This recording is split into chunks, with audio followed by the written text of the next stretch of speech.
Digitalisation et éducation peuvent-elles faire bon ménage? C'est le programme de Businesswoman ce mois-ci.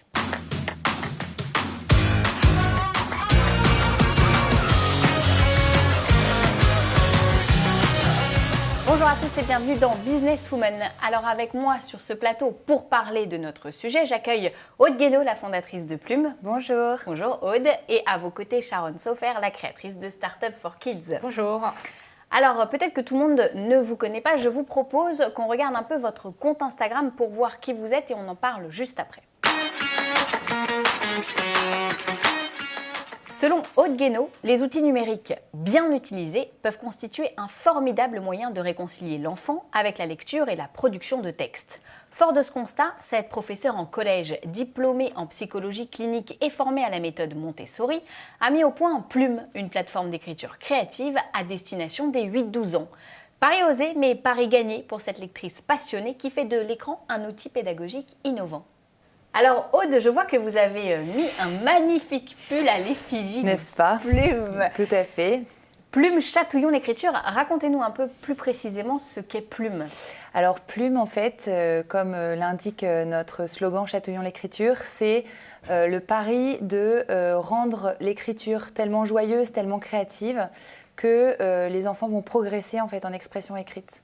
On pense vraiment qu'un outil innovant va permettre aux enfants de développer leur plein potentiel. Chaque enfant, quel que soit son parcours et quel que soit son niveau en expression écrite, on veut que tous puissent révéler en fait leur créativité et pour progresser en français.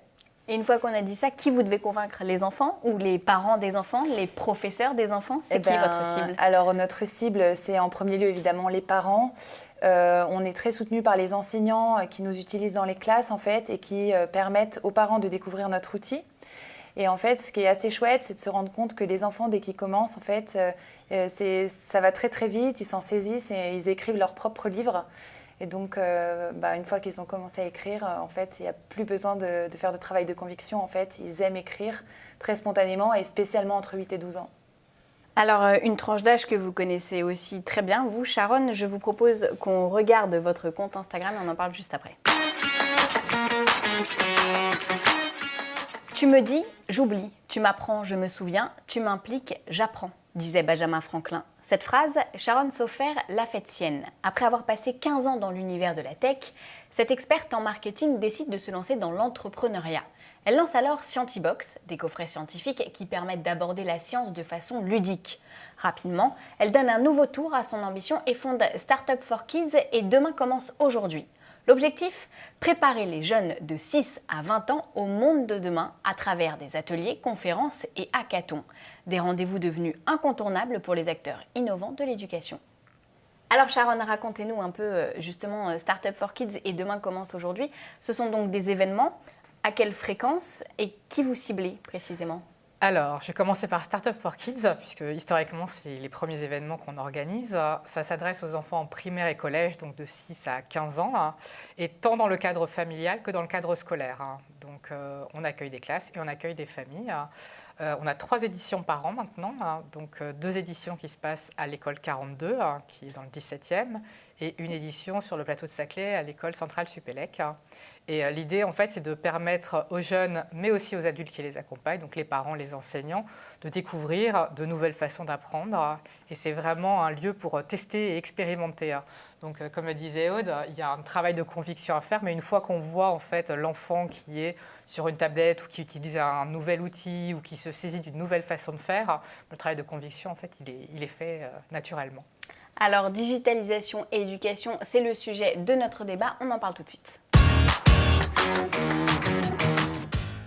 On parle beaucoup de l'omniprésence des écrans qu'on décrit, notamment du côté des parents. Et vous, aujourd'hui, vous êtes là sur ce plateau à nous faire un peu l'apologie des écrans, notamment pour parler d'éducation. Comment on comprend ce message? Qu'est-ce qu'on fait en tant que parent, avec ou sans écran, concrètement? En fait, ce qu'il faut bien comprendre, c'est qu'il y a une périodicité en fait, pour l'usage des écrans. C'est-à-dire que je crois qu'on est d'accord avec Sharon pour dire qu'il y a un moment où il y a la motricité fine qui s'installe chez les enfants et où il faut vraiment restreindre drastiquement l'usage des écrans, mais il y a un moment où on peut accompagner nos enfants, et en l'occurrence à partir de 8 ans, on peut les accompagner autour de bonnes pratiques et que ça devient fructueux pour eux en fait de développer des bonnes pratiques des écrans. En fait, tout est une question de mesure. De toute façon, les enfants sont habitués aux écrans dès le plus jeune âge parce qu'ils vont voir la télé, les parents utiliser leur tablette ou smartphone. Mais encore une fois, c'est une question de temps passé et de ce qu'on fait dessus. Le problème, finalement, il se posait avec la télé avant. Aujourd'hui, il se pose avec la tablette. Donc, c'est trouver des activités adaptées à l'âge de l'enfant et sur une durée adaptée, effectivement, à l'âge de chaque enfant. Est-ce que vous trouvez que le numérique est sous-exploité aujourd'hui dans les stratégies éducatives ? Clairement, oui. Il n'est pas adopté de façon systématique, pas pour faire tout, mais en tout cas pour que tous les enfants aient un accès. Et il y a des outils hyper efficaces qui ont des vraies vertus pour prendre ne serait-ce que la détection précoce de troubles potentiels, de dyslexie et de choses comme ça. C'est un outil formidable pour un enseignant qui va avoir 25 à 30 élèves dans sa classe, ou personnaliser les apprentissages, ou offrir la possibilité d'avoir des choses individuelles pour l'enfant, une production individuelle. Donc ça offre en fait plein de possibilités et c'est dommage de s'en dispenser. En fait, ce qu'il faut bien voir, c'est que ce qui compte, c'est d'utiliser le numérique en fait comme un outil, donc pour ce qu'il est un outil, et on peut mettre au service des besoins spécifiques de chaque enfant les fonctionnalités du numérique. Donc un enfant par exemple qui va avoir une dyslexie ou une dysgraphie, c'est vraiment valorisant pour lui d'être dans une situation d'apprentissage, on va lui offrir des outils où il va être en situation de réussite et c'est comme ça qu'il va progresser. Donc clairement, aujourd'hui, il y a une stratégie du numérique à mettre en place pour valoriser tous les enfants. Une vraie pratique pédagogique innovante, ce serait quoi pour vous ? Ce qui est innovant, c'est la façon d'enseigner, c'est la pédagogie et comme le dit Aude, c'est un outil. Le numérique n'est qu'un outil au service d'une pédagogie, de valeurs qu'on veut transmettre. Donc ce qui est important, je pense que les valeurs clés aujourd'hui, c'est l'enfant au centre de l'apprentissage, un apprentissage individualisé, que chaque enfant puisse exprimer sa créativité. Et derrière, on va aller picorer dans les différents outils qui existent, ce qui est au service de ce qu'on veut mettre en place. Ce qui est fort quand même avec le numérique, c'est que l'enfant, il va être acteur en fait. Ce qu'il faut développer avec le numérique, c'est un enfant qui ne subit pas le numérique, mais un enfant qui est actif. Et on sait tout à fait aujourd'hui dans les sciences de l'éducation qu'un enfant qui construit, un enfant qui est actif, c'est un enfant qui progresse. Et donc c'est un levier très puissant en fait pour faire progresser les enfants. Il y a l'Observatoire de l'EdTech qui a été créé en 2017, je crois. C'était nécessaire selon vous d'en arriver là ? L'intérêt, c'est qu'en fait, il y a énormément d'entreprises, de start-up et de projets autour de l'éducation et du numérique. L'Observatoire, il sert surtout à recenser en fait, ces projets et permettre aux enseignants ou aux personnes qui peuvent en avoir besoin de trouver l'information un peu centralisée. Parce que c'est vrai qu'on voit des projets émerger d'un peu partout, donc connaître depuis combien de temps ils existent.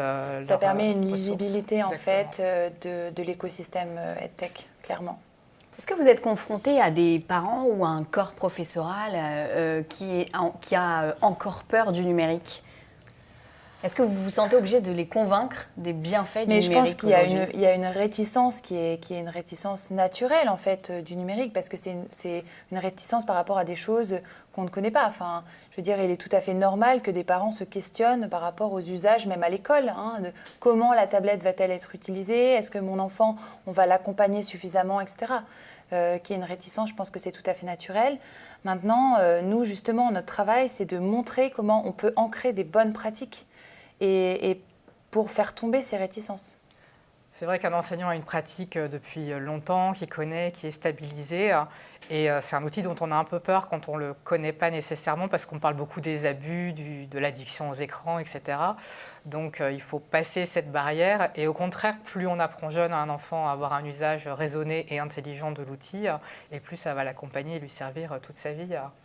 Ce qu'expliquait Michel Serres dans Petite Poussette, c'est-à-dire qu'en fait, on est avec des enfants qui grandissent dans un environnement qui est extrêmement stimulant et qui va stimuler les enfants d'une façon que nous, on a du mal à envisager parce que ça n'a pas été notre cas.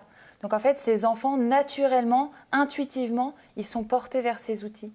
Et ce sont des outils, en fait, dont ils se saisissent avec une extrême facilité. Donc, ancrer les apprentissages avec ces outils, mais surtout développer des pratiques qui sont des bonnes pratiques, c'est un enjeu sociétal important. Surtout quand on sait que en termes d'accompagnement, ça va être pas forcément les enfants les plus favorisés qui vont être bien accompagnés. Donc c'est vraiment un enjeu sociétal fort de pouvoir accompagner le plus grand nombre d'enfants possible dans ces bonnes pratiques. Avant d'enchaîner avec la Minute Réseau, dites-nous, est-ce que vous avez été accompagné, vous, au moment de la création de votre entreprise ? Moi, oui, pas mal accompagnée par Willa, le réseau Les Premières et par Entropia et SEC. Et vous, Aude ? Eh bien, on est accompagné actuellement par une famille d'entrepreneurs qui s'appelle The Family et donc qui nous permet de développer nos compétences entrepreneuriales et qui fait un accompagnement sur la façon de construire un financement, etc. L'accompagnement, c'est donc tout le sujet de notre Minute Réseau. Vous avez une idée, vous voulez vous lancer mais vous avez peur de vous sentir seul. Voilà un sentiment que partagent de nombreux entrepreneurs, comme le révèle Initiative France, premier réseau associatif de financement et d'accompagnement des entrepreneurs, dans une étude conduite en 2016 auprès de 539 porteuses de projets. Plus qu'un financement, les femmes expriment d'abord un besoin d'accompagnement et d'ouverture à un réseau professionnel. C'est pourquoi Initiative France, en plus de financer des projets via des prêts d'honneur à taux zéro, propose à toutes les entrepreneurs un suivi personnalisé pendant la durée de remboursement du prêt, soit en moyenne 3 ans. Cet accompagnement est assuré par les parrains et marraines, chefs d'entreprise bénévoles qui partagent leur expérience et donnent confiance à l'entrepreneur dans les premiers mois de la vie de son entreprise. Un soutien bénéfique puisque 91% des entreprises soutenues par Initiative France sont encore en activité 3 ans après leur création. Coup de cœur, coup de gueule, nos invités ont un message à vous faire passer. Aude, je crois que vous êtes un peu colère. Aujourd'hui, vous avez un petit coup de gueule. Voilà, donc moi, ce dont je voulais parler, c'est le message qui consiste à culpabiliser les parents autour des écrans. C'est vrai qu'on manque aujourd'hui de lisibilité autour des pratiques pour nos enfants. Et du coup, on est face à des parents qui sont désemparés et qui culpabilisent quand ils laissent leurs enfants avec une tablette. Il faut vraiment qu'on puisse déterminer avec précision quels sont les bons usages et faire passer le message selon lequel des bonnes pratiques sont vraiment profitables pour nos enfants et les écrans n'allant pas disparaître demain, il faut vraiment les accompagner dans une pratique qui va les nourrir et en fait en faire les citoyens de demain. C'est vraiment un enjeu sociétal fort. Sharon, à votre tour, vous avez un message à faire passer. Alors moi, c'est un coup de cœur pour le coup. C'est vraiment de voir cette jeunesse en Europe en particulier qui s'empare du problème du développement durable, qui est vraiment engagée, qui organise ses grèves, ses protestations, mais aussi qui organise des livres blancs et des conseils à travers un mouvement en particulier en France qui s'appelle La Bascule. Et donc, c'est des jeunes qui vont prendre 6 mois de leur temps à temps plein pour faire des recommandations sur le développement durable, sur l'écologie, pour sauver la planète. Merci beaucoup Aude et Sharon d'être venues sur le plateau de Business Women. C'était un plaisir de vous avoir à nos côtés. Merci beaucoup. Voilà Business Women, c'est fini pour aujourd'hui. On se retrouve le mois prochain. D'ici là, n'hésitez pas à commenter, partager cette émission disponible sur Facebook et sur YouTube. Merci de nous avoir suivis et à très vite sur le plateau de Business Women.